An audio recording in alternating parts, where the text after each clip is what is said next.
Hey everybody, how's it going? Welcome to another edition of NoDQ&A video right here on NoDQ.com as well as the YouTube channel and NoDQ&A videos affiliate, RingsideNews.com. We are just 1 week away now from WWE's next big event, tables, ladders, chairs, and stairs. Really, WWE? Stairs? You've added stairs to the name of the pay-per-view? Like that is going to make people give one more damn about this show? Whatever. Regardless of what the name is, TLCS, I guess that's what we're calling it. NoDQ.com will have coverage, results, news, whatever you're looking for, NoDQ.com will have it.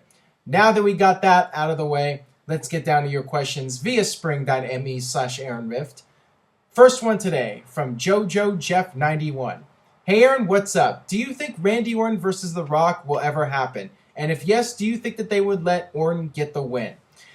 I would like to see that match happen, but at this point, I think it's very much up in the air. It's been speculated for years that we would see Randy Orton versus The Rock. Seems like an obvious matchup.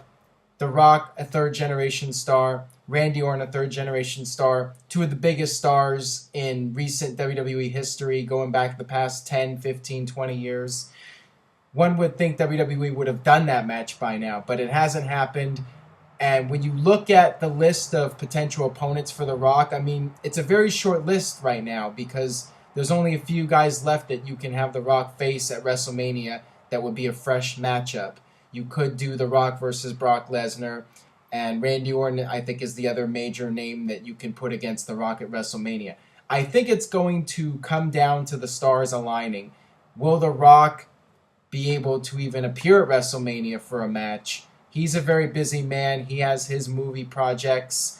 If The Rock was available for WrestleMania, would WWE have Randy Orton available to do a match with The Rock? Or would WWE have something else planned for Randy Orton?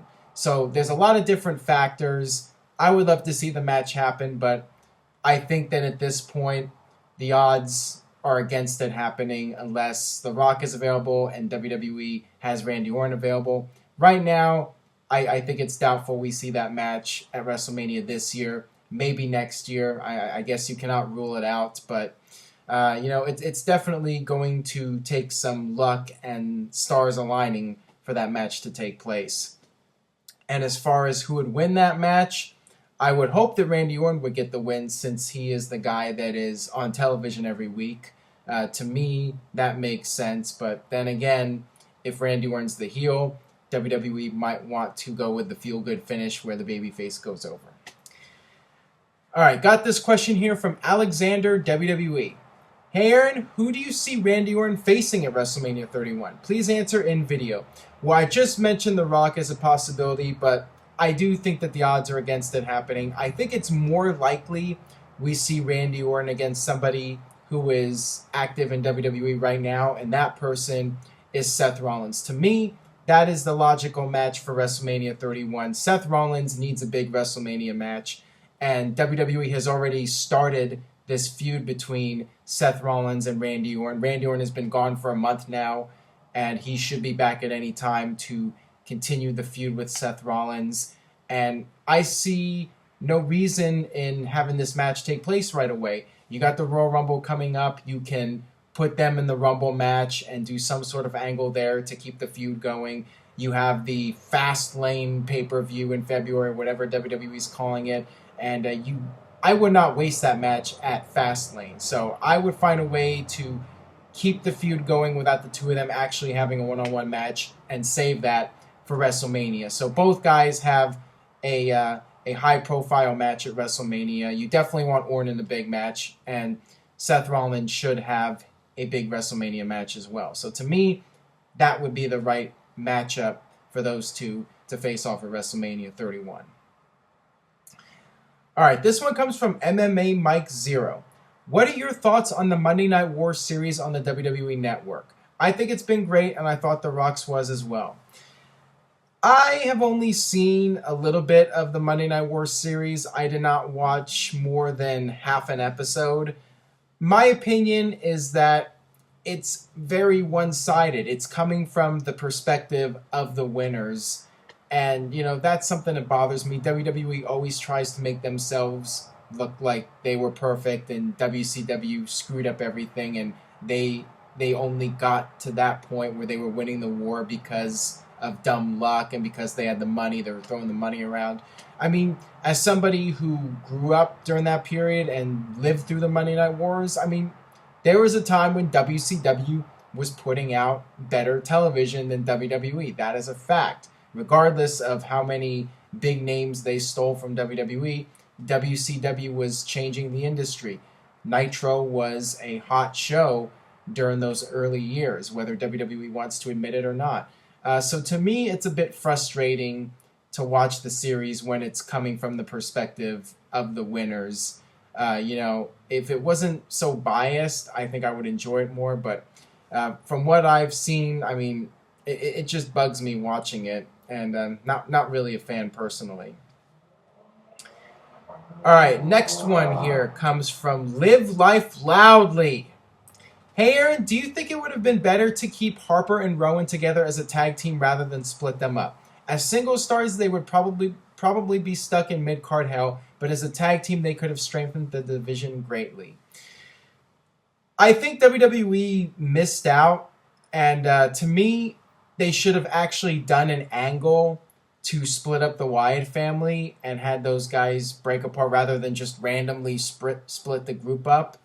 And with Harper and Rowan, you could have had them as a tag team for a while and then eventually built up to a split. And what I don't get is they have Harper as a heel and Rowan as a babyface, and they're not even feuding with each other. They just completely gone in separate directions. And they teased something right before Survivor Series when Rowan came out and Harper was all shocked. But then you have Harper feuding with somebody else. You have Rowan feuding with somebody else. And the WWE's not even doing anything with those two, having them face off or anything like that. So I don't get it. I think it would have been a natural storyline to have the Wyatts split up, have Harper and Rowan on their own, and then split those two up. And you could have had that play out over several months instead of just randomly disassembling the group and then just having them all go their separate ways. Wasn't really a fan of that, to be honest. All right, this next one comes from Todrick923. Hey Aaron, do you feel if Roman Reigns doesn't make it in time that WWE might put Brock Lesnar in the ring with somebody such as Dean Ambrose or Dolph Ziggler to face him for the title WrestleMania 31? Please answer in video. The only way I could see Dean Ambrose or Dolph Ziggler in a WWE title match at WrestleMania was if Roman Reigns got seriously hurt and could not compete at WrestleMania. At this point, he's scheduled to be back anytime now, and WWE's still going forward with him getting the monster push as the next potential face of the company. But if he got seriously hurt right before WrestleMania and WWE needed a backup plan, I think Dean Ambrose would be chosen over Dolph Ziggler just because Dean is one of the Shield members and he's one of the guys that WWE has been very high on, and they love his promos and they love the character. So Dean Ambrose, I think, would have an opportunity to take the ball and run with it. Dolph Ziggler, I think, is less likely. I think it would take multiple guys getting hurt. Let's put it that way for Dolph Ziggler to even be considered for a WrestleMania main event. And I hate to say that because everyone loves Dolph Ziggler, but I think that that's the reality here in WWE, that Dolph Ziggler is never going to be a guy that the company wants to build themselves around. He's not the guy in the eyes of WWE management. He is a great competitor. He can do all sorts of cool stuff in the ring.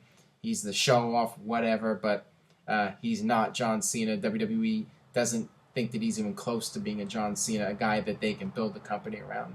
It would really take a lot for Ziggler. Maybe Ambrose, but, that's if the worst-case scenario plays out where Roman Reigns cannot compete at WrestleMania in any fashion. All right, got this question from WWE fan Dark Arrow. Hey Aaron, after Rusev gets pinned, what do you think they will do with him? You mean WWE will do with him? Will his career be over?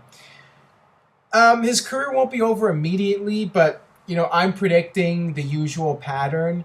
once Rusev loses, he'll probably still get a push for a while as an upper mid-card heel, but then eventually he'll probably turn babyface and be involved in a comedy team, maybe with Heath Slater or somebody like that, and he'll be the comedy babyface for a while, and then they'll let him go. I predict he's gonna have a similar run to somebody like Kozlov, where he was in the big main event picture for a while, or Khali, that kind of situation, and eventually he'll just be turned into a comedy babyface, and he'll just slowly fade away in WWE. That's what I'm predicting.